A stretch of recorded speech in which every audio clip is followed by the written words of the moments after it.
la mendicité professionnelle est un fléau qu'on essaie de combattre aujourd'hui avec les tickets Sadaqa.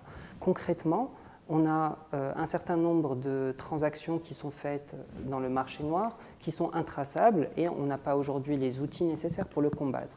Donc aujourd'hui, avec les tickets Sadaqa, ce qu'on introduit, c'est beaucoup plus de transparence et de confiance dans le circuit de la mendicité.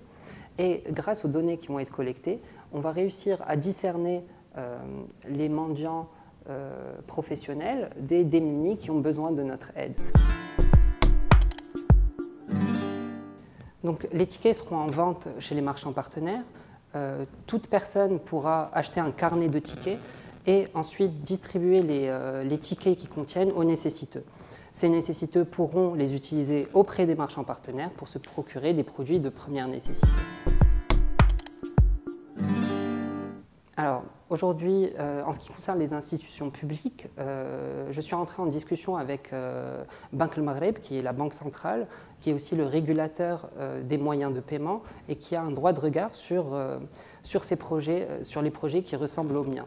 Donc, on va avoir un accompagnement de la part de Banque El Maghreb pour mettre en œuvre le projet dans le cadre réglementaire qui existe aujourd'hui au Maroc. En ce qui concerne les institutions privées, du coup, on a été au contact à la fois des supermarchés, des grandes et moyennes surfaces, mais aussi des banques ou des fournisseurs de solutions techniques qui vont être nécessaires à la mise en œuvre du projet. Aujourd'hui, je n'ai pas envie de me fermer des portes en ce qui concerne des partenariats avec des grandes et moyennes surfaces, tout simplement parce que le travail avec elles pourra faire avancer le projet, on pourra s'intégrer et développer des choses spécifiques pour ces grandes et moyennes surfaces, et le travail risque d'aboutir à des solutions qui vont être bénéfiques pour tout l'écosystème au final. Alors aujourd'hui, cette situation a déjà eu lieu, c'est-à-dire la situation où le mendiant souhaite avoir de l'argent plutôt que les tickets. Et c'est une chose qui n'est absolument pas étonnante, dans le sens où ces personnes-là n'ont pas réellement besoin de consommer des produits de nécessité, mais ont besoin de payer des factures.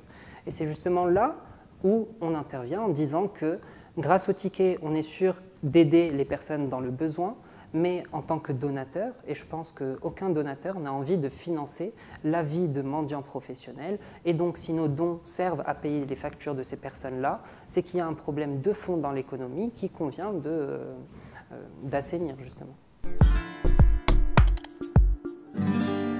Alors, par rapport au retour des donateurs, tous sont très contents d'accueillir une solution comme ça. Beaucoup me disent même que ils vont commencer à donner plus grâce à ces tickets. Donc ça, c'est un effet, disons, purement positif autour du phénomène ticket Sadaqa. Derrière, les personnes qui souhaitent, comment dire, critiquer le projet vont trouver des points de faille aujourd'hui, parce que le projet est à l'état prototypaire. Donc dire que les mendiants vont peut-être vendre le ticket ou que les marchands ne vont pas réellement jouer le jeu, c'est vouloir trouver des problèmes là où nous, on essaie de trouver des solutions.